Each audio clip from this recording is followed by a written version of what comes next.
Поента со професор доктор Тања Каракамишева. Емисија за новите вредности во правото, политиката и општеството, глобално и локално, емисија за новите трендови во современото живење.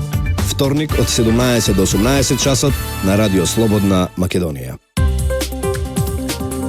Драги слушатели на Радио Слободна Македонија, добар ден и добродојдовте во уште една емисија Поента со професор доктор Тања Каракамишева Јовановска.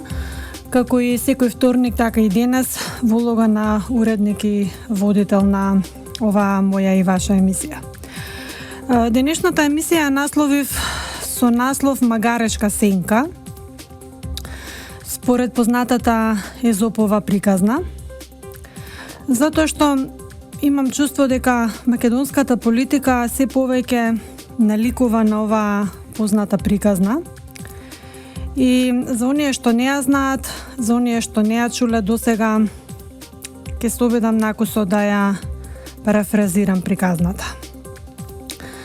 Имено познатиот Демостен во една прилика многу им се налутил на античките атињани, затоа што упорно го попречувале да зборува во Атинското собрание или во познатата еклесија. По неговото упорно инсистирање да добие збор и да каже нешто од неговите бројни мудрости, атињаните сепак се согласиле и му дале право на збор.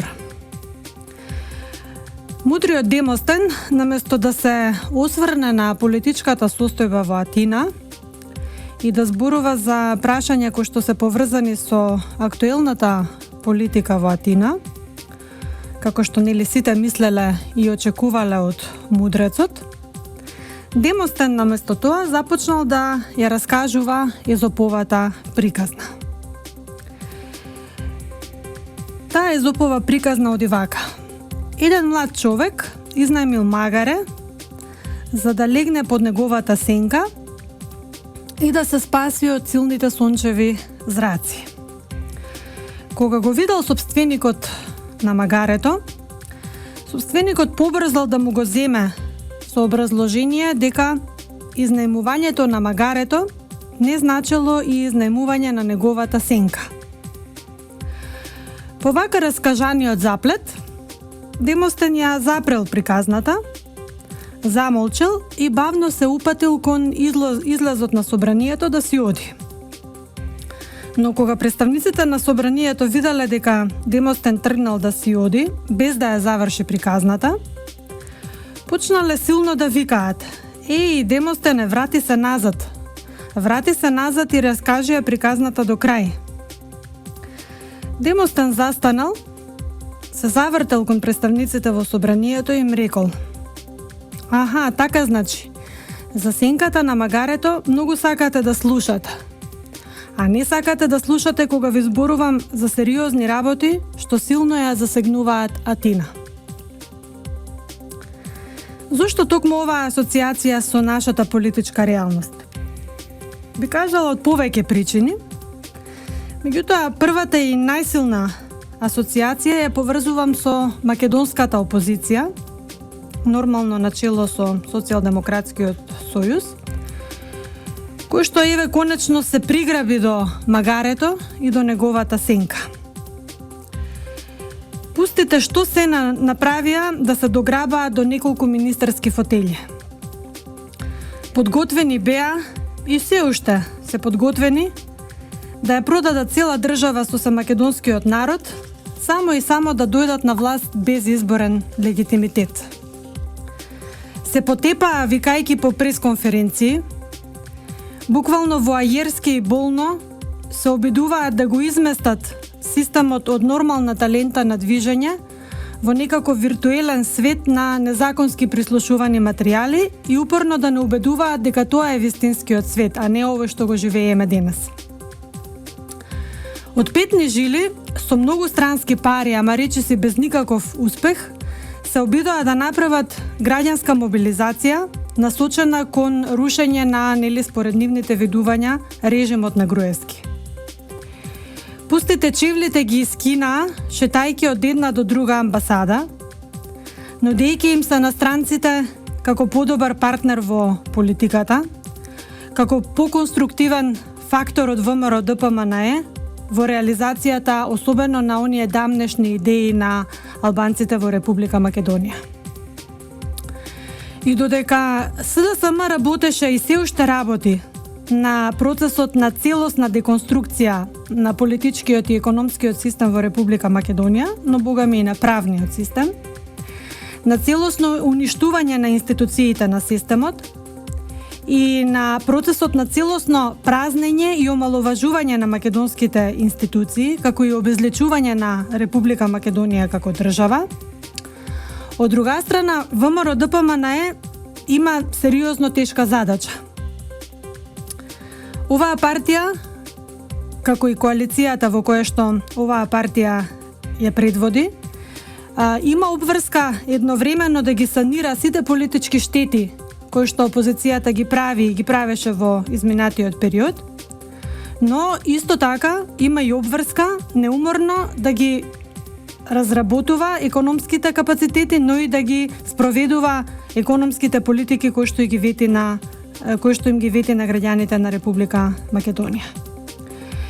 И додека Заев носеше само штета по македонските национални интереси, каде и да се појавеше, да подсетиме дека Груевски ја представуваше собствената визија, но и визијата на својата партија за еднината на Република Македонија во многу силни институции, односно во многу силни организации, меѓу кои посебно Генералното собрание на Обединетите нации. И додека Заев лажеше за некакви официјални средби во Израел со некакви официјални представници на Мосад, Груевски токму пред Генералното собрание на Обединетите нации зборуваше за македонската вистина, зборуваше за македонската реалност, за потребата од обезбедување трајна стабилност на не само на регионот на Западен Балкан, туку и на регионот на Југоисточна Европа, токму преку она што представува негов најсилен надут, а тоа е преку вложување и обезбедување поголем економски напредок за целиот регион. Токму економскиот развој на регионот, според премиерот Груевски, но и на цела Европа, ќе придонесе кон засилување на незината позиција во геостратешка смисла, но исто така ќе обезбеди и поголема сопствена стабилност и секако поголема почит на меѓународна сцена, констатираше премиерот. Да не заборавиме уште неколку изјави кои што тој во рамките на својот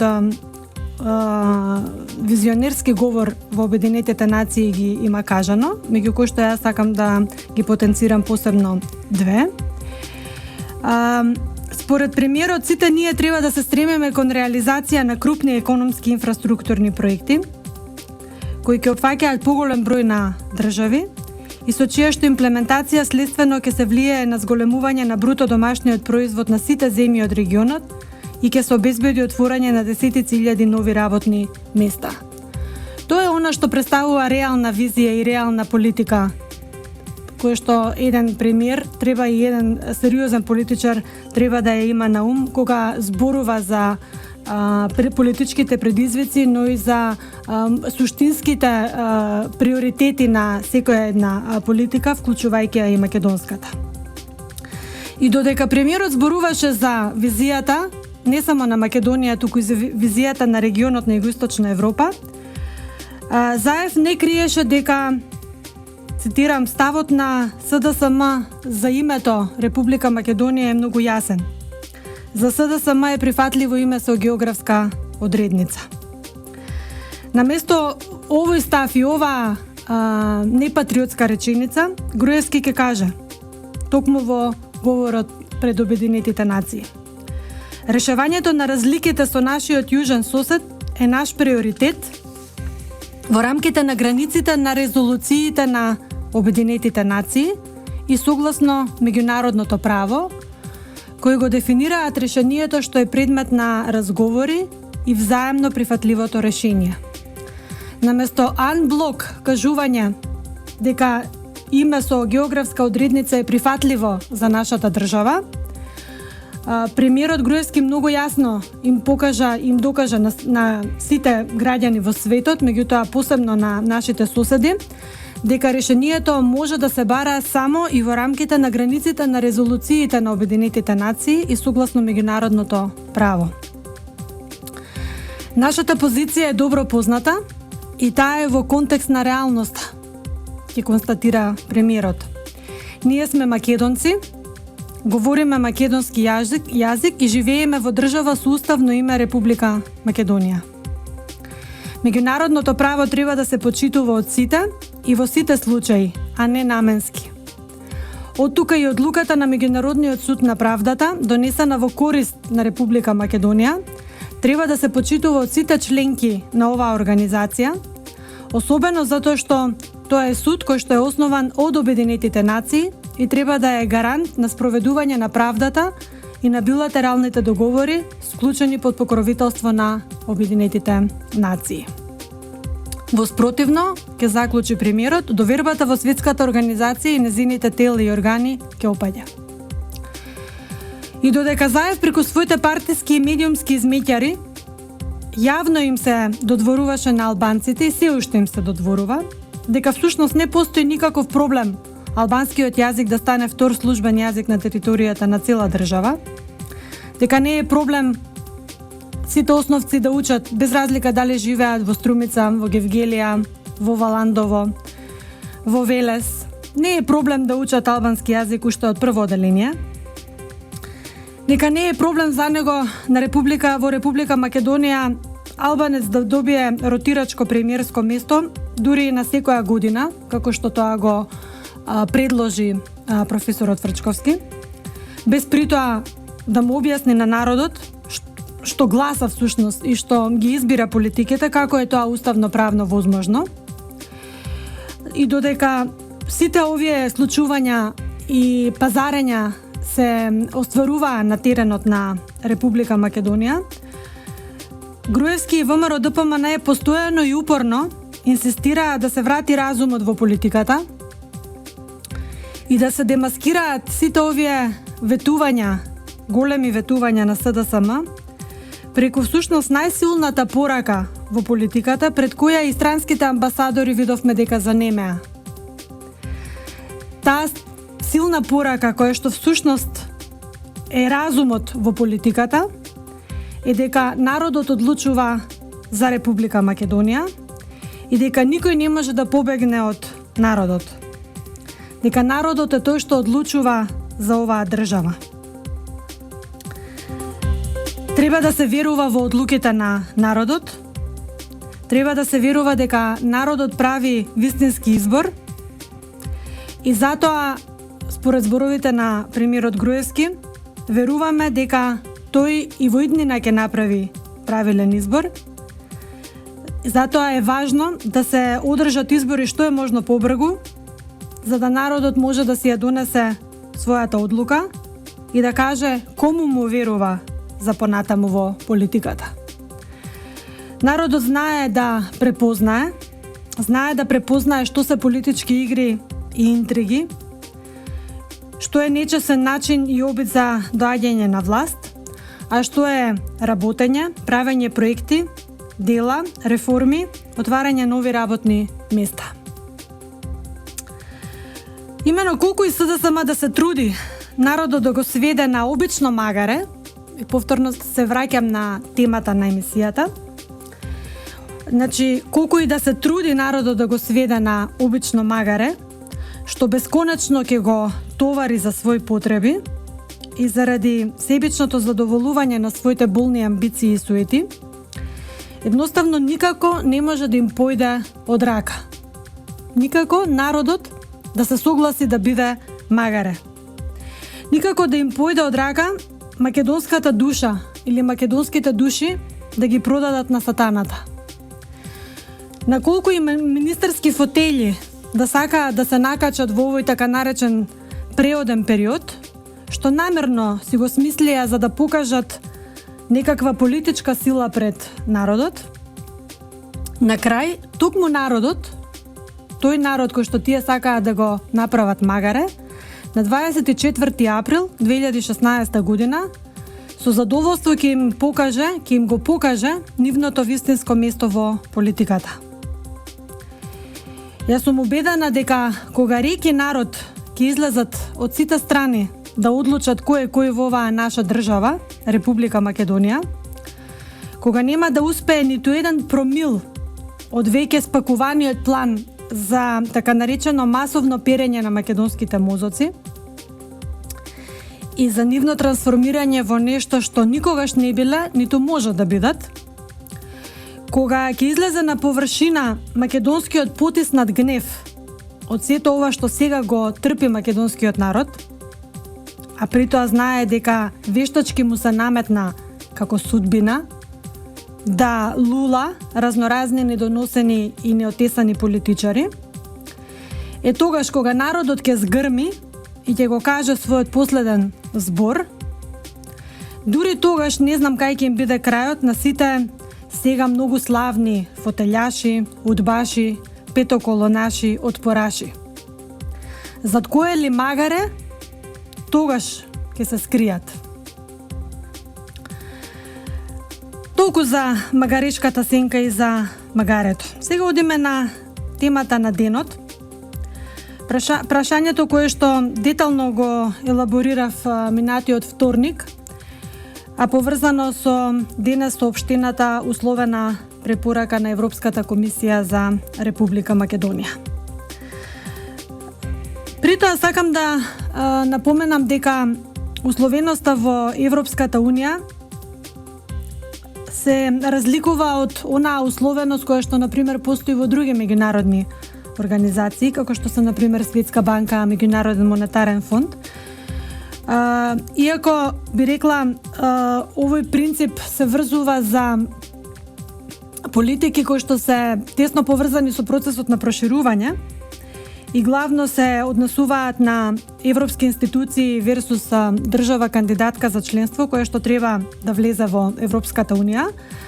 Зборував минатиот вторник за неколку ситуации кои што во реалност се случуваат, а кои што се однесуваат на различни состојби во односот помеѓу институциите на Европска Унија од една страна и државите кандидатки за членство од друга страна. Факт е дека условеноста на препораката како механизам не е честа појава во европските институции, меѓутоа исто така се користи како преодно решение кое што има за цел да создаде позитивна клима која што ќе биде наметната од страна на Европската Унија за спроведување на сите преземени обврски врзани со реализацијата на реформите во една земја. Интересно е што добивката што државите ја добиваат од условеноста на Европската Унија или конкретно од некакви условени модификации во таа смисла, не е само финансиска добивка, која што гледаме дека и не баш силно се одразува во Република Македонија, туку има еден посилен ефект кој ние сите го очекуваме, најнапред почеток на преговорите, а потоа и секако надеж за добивање членство во Европската Унија. Самиот процес на проширување на Европската Унија представува една условена размена меѓу Европската Унија и државите кандидатки, според која Европската Унија им нуди на државите кандидатки некаков реален просперитет со зачленувањето во европското семејство, секако доколку тие успеат да ги имплементираат бројните реформи во своите системи. Меѓутоа, за ова прашање, еве повторно назад во студиото, минатиот вторник зборував многу за условената препорака, за тоа што таа конкретно значи, за пристапот на морковот и стапот во делот на условеноста. Денеска сакам да се осврнам уште на неколку поенти врзани со овој европски принцип. Имено, пристапот на морковот и стапот во делот на условеноста инволвира повлекување на добивките од приемот, односно забрзување или забавување на процесот на проширувањето, ако владите на државите кандидатки не успеат да ги спроведат потребните реформи на успешен начин.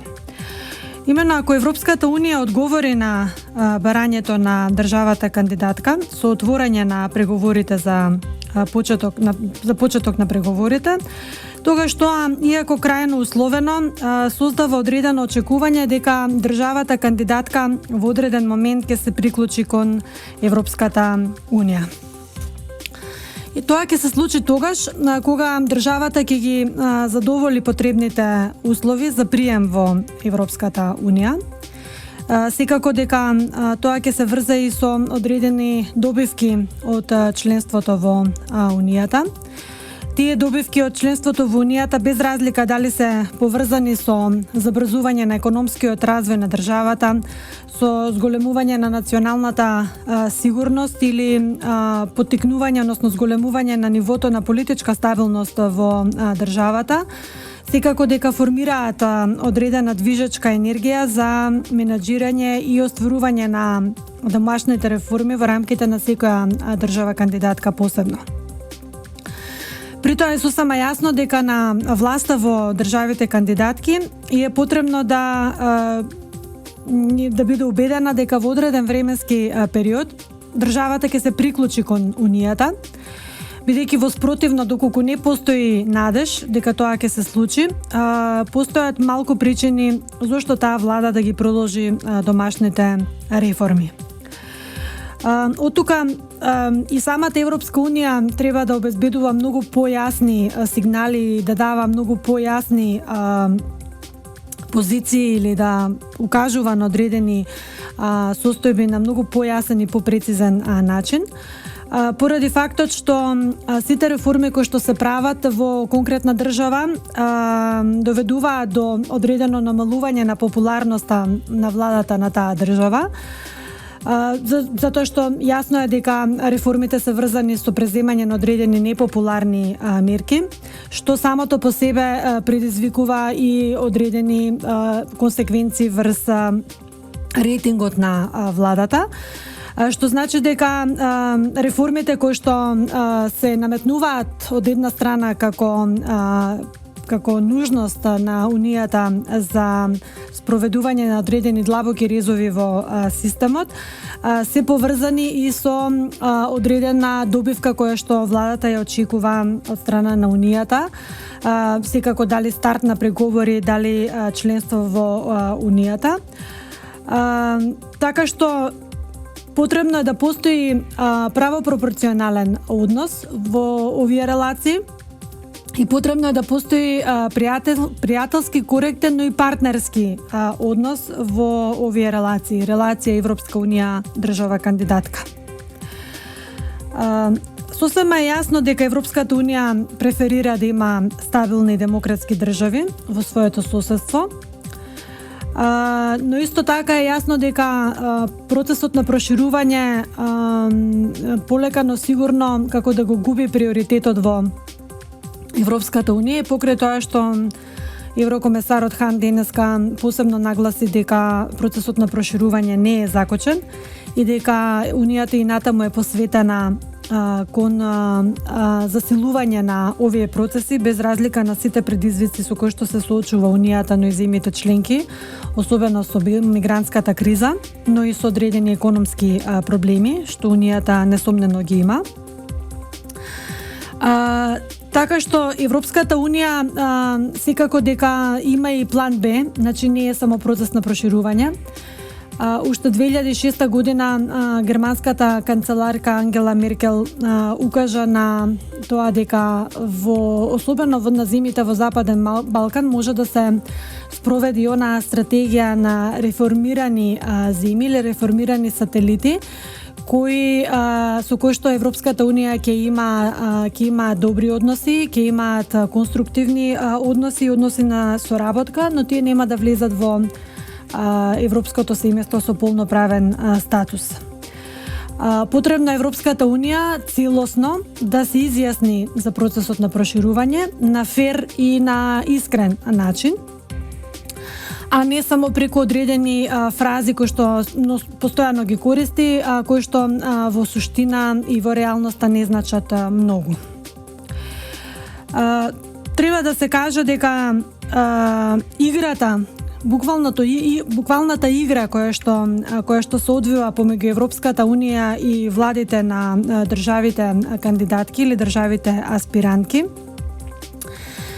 е всушност политичка игра и дека во политиката секогаш работите се случуваат по принципот мачарот го брка глушацот. Факт е дека Унијата може да направи многу повеќе од она што го прави во моментот. Може да ги стимулира државите да направат бројни реформи, меѓутоа треба да им даде и соодветна награда за тоа. Значи не само награда на хартија, туку и конкретна награда. Затоа што се случуваат одредени процеси каде што државата прави одредени реформи, како што е во случајот со Република Македонија. Меѓутоа, Европската унија никако да вети ниту старт на преговори, а камоли членство на Република Македонија во Европската унија. Многу често се случува одлуката за влез на некоја држава кандидатка за членство во Европската унија да биде и задоцната.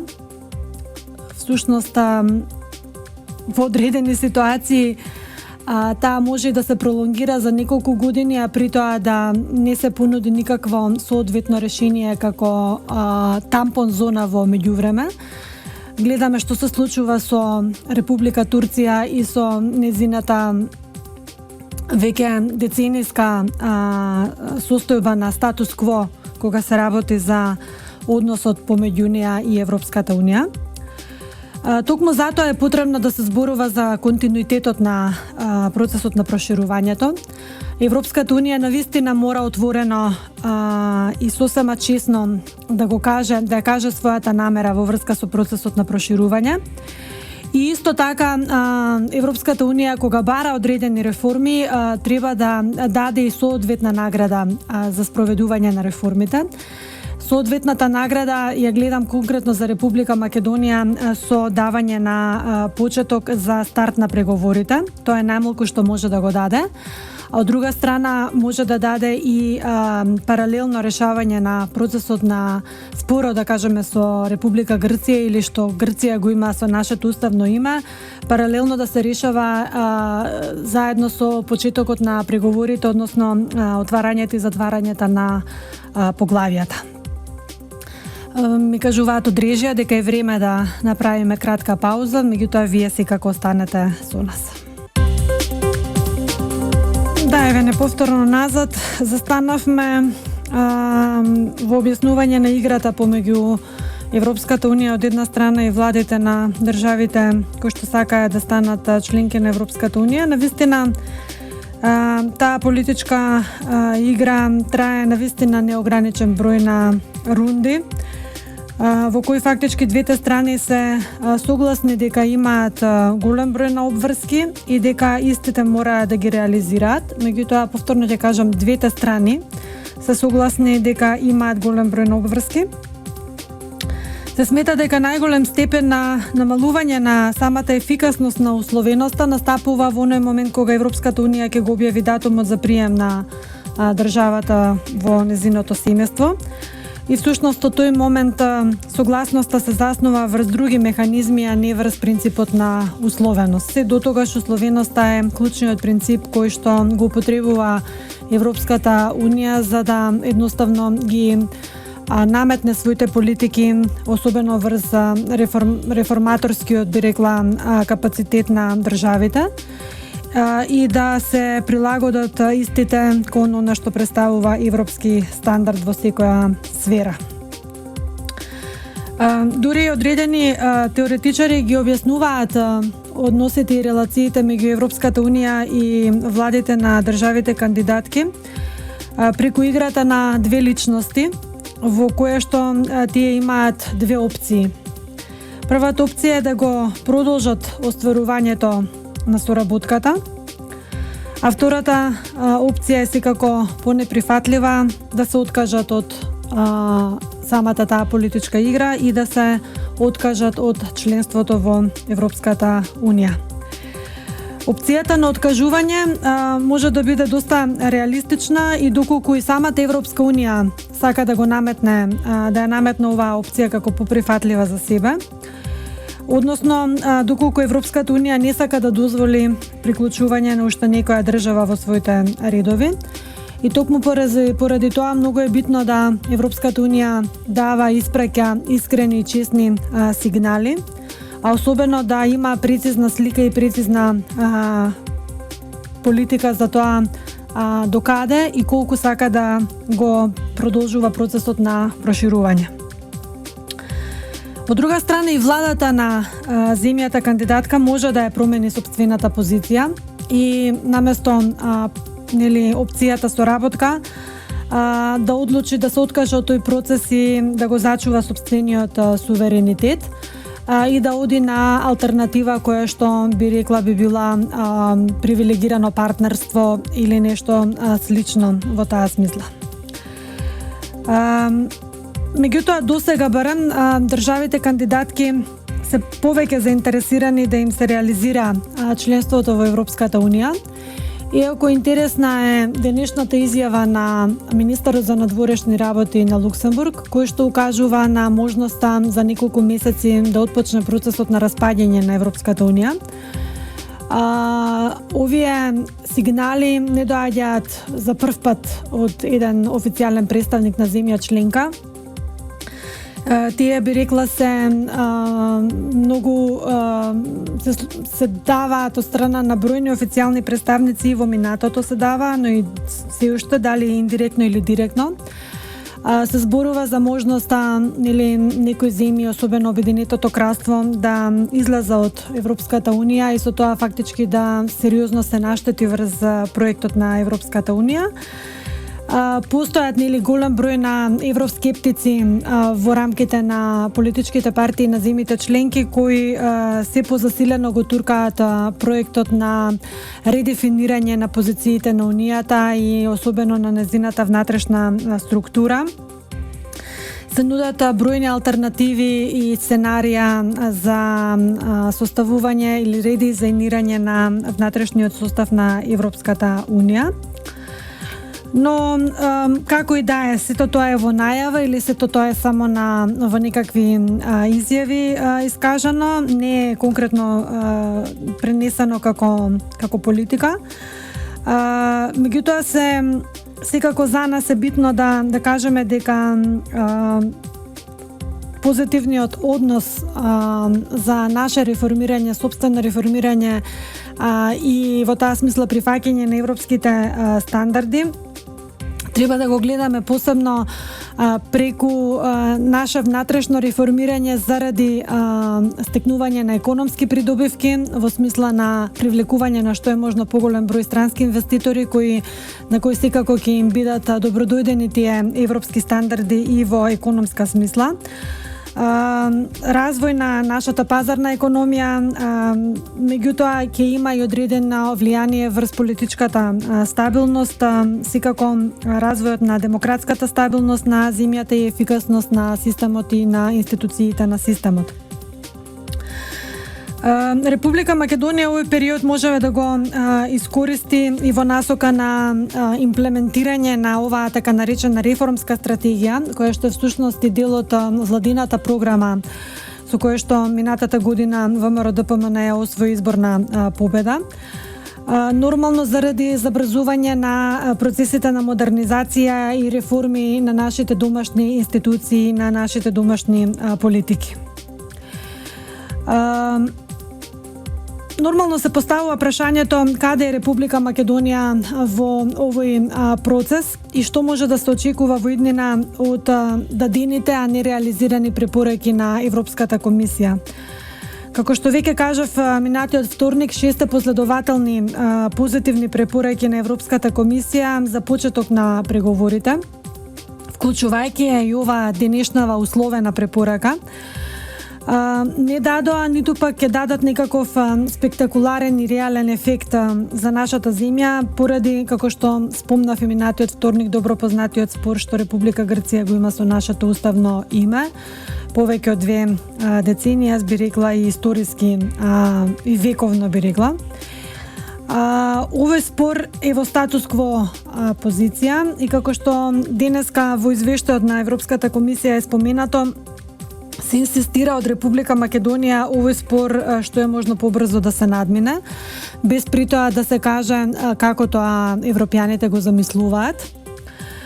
Тоа значи дека и претходните 6 последователни препораки и оваа да беше позитивна, почетокот за стартот на преговорите и натаму ќе беше во статус-кво позиција, токму заради тоа што немаме решение за овој повеќе деценески спор. Република Македонија преку бројни постапки и бројни изјави од релевантните политички институции многу пати поред има дадено предлог до европските институции да се оствари тој така наречен паралелен политички процес на почеток на преговорите со земјата од една и едновременно решавање на спорот со името од друга страна. На овој начин или преку овој систем условеноста ќе добие на тежина, но ќе може и да се оправда меѓу граѓаните како процес кој не запира, како процес кој мора да се одржи во континуитет заради придобивките што произлегуваат од него.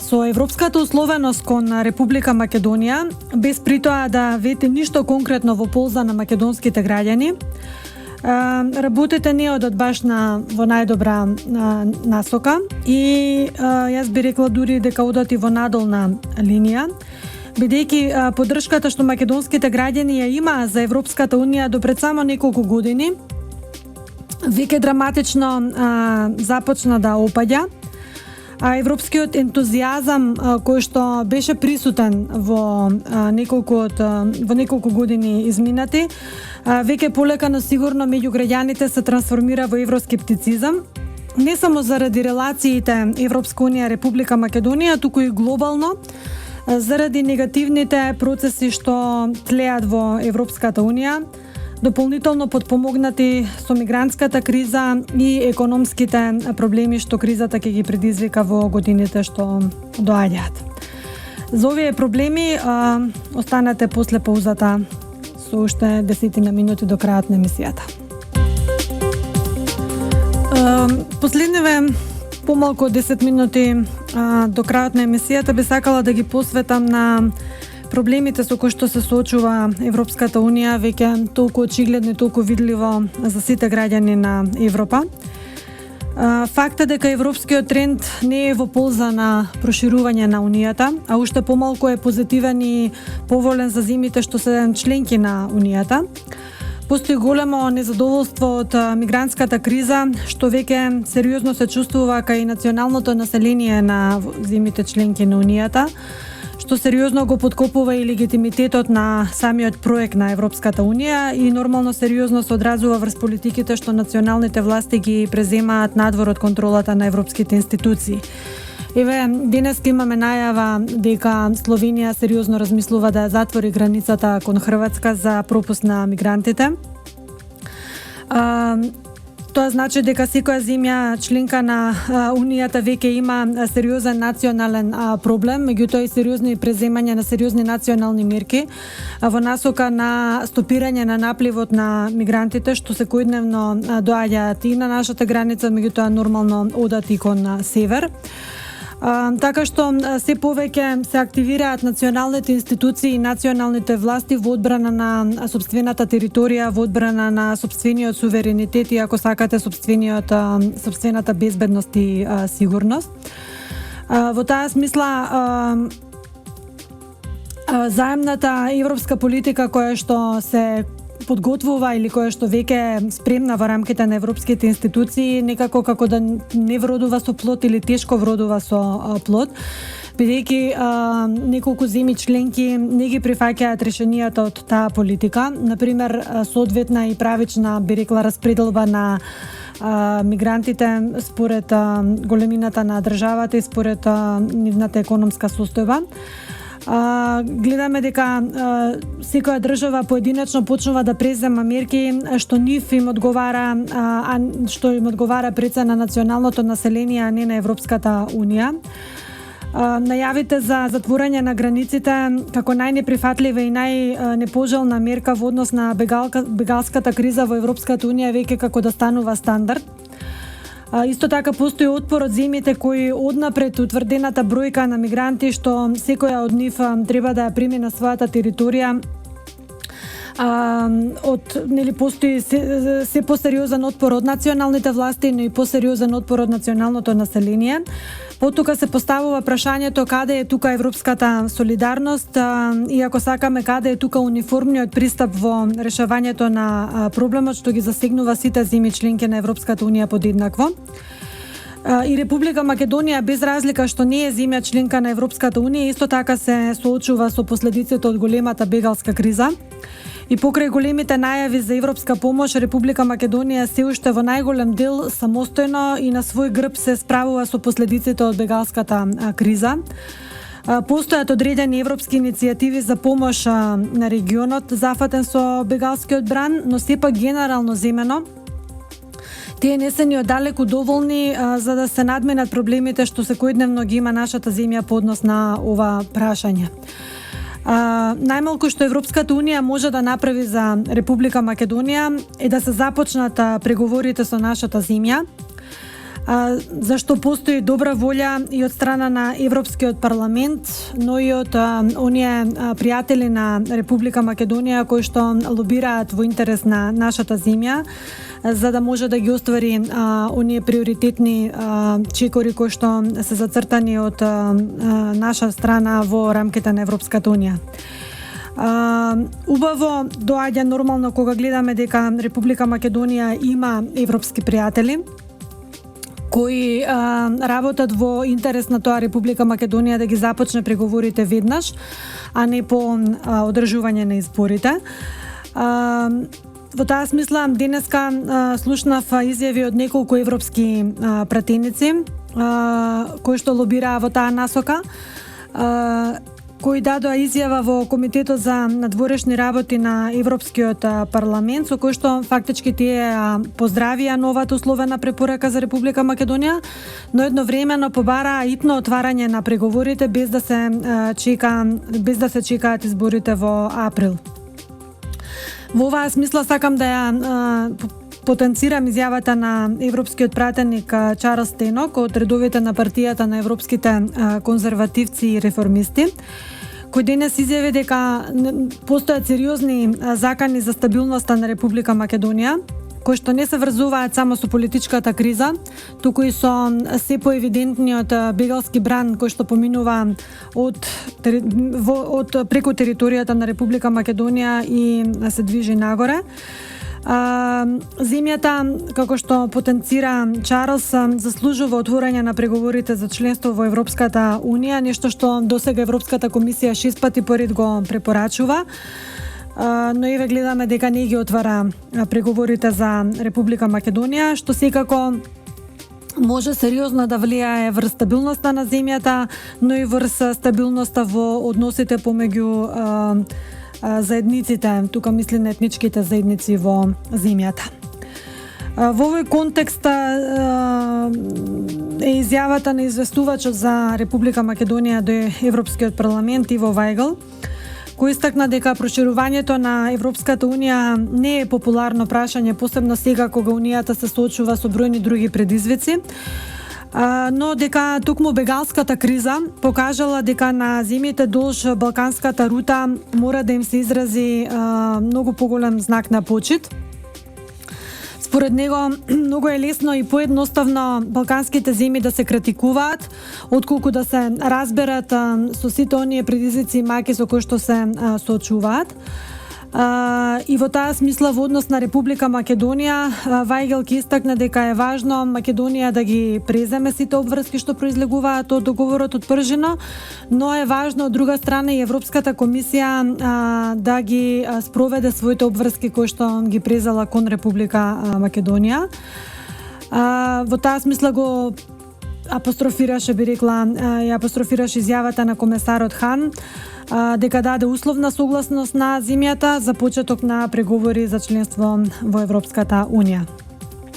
Исто така, за споменување изјавата на словеничкиот европратеник Алојс Петерле, кој порача дека му е драго што дојде до нормализација на политичката состојба во Македонија, нормално со помош на Европската комисија и на европратениците, и дека би сакал и натаму да ја види Република Македонија во една во состојба на внатрешно политичка кохезија, а исто така и да и се помогне на Македонија побрзо да се приклучи кон Европската Унија.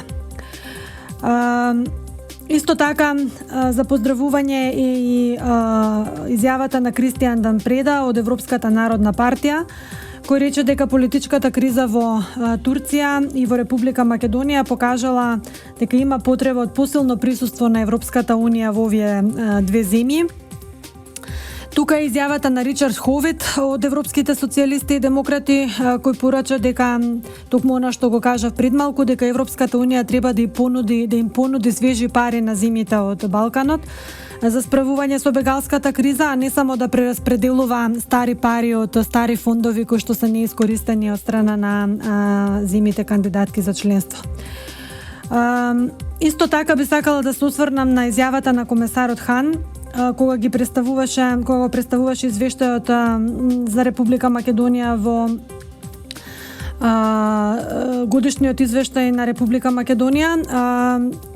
Тој напомена дека ќе има одложување на проширувањето и дека европската перспектива за овие земји кои што тој ги брифираше преку нивните редовни извештаи никогаш не била поважна, со напомена дека одредени во секоја земја се случуваат одредени предпристапни активности. Тука за Република Македонија посебно се потенцираше хладот, интензивната соработка помеѓу националните влади и европските институции, дека се водат и дека Европската комисија им помага на земјите од процесот на проширување во справувањето со бегалската криза, а секако дека проширувањето довело до тоа да има различни конкретни резултати, вклучително и различни степени на демократско реформирање на земјите.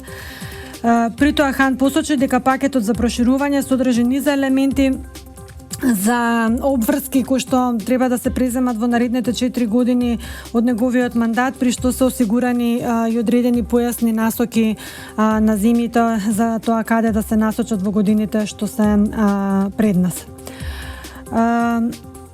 Она што е битно за нас, дека напредокот кој што е постигнат во Република Македонија, особено спроведување на обврските од договорот од јуни и јули, Хан предлага отворање на преговори со Македонија под услов да се спроведе Јулскиот договор и итно да се почне со реформските мерки препорачани од Европската комисија, што значи дека тука еврокомесарот на некој начин ја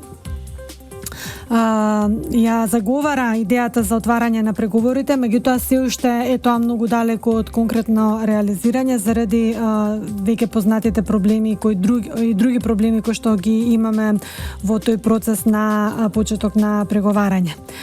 Бидејќи имаме уште 2 минути до крајот на емисијата, би сакала, бидејќи постојат и одредени законски обврски кои што ги имаме, да кажам дека емисијата Поента се емитува од страна на Трговското радиодифузно друштво Радио Слободна Македонија, дека јас, професор доктор Тања Каракамишева Јовановска, уредник и водител на емисијата, и денешната Поента се емитуваше на 10 ноември, Денот на науката и посебно Денот на науката за мир и просперитет.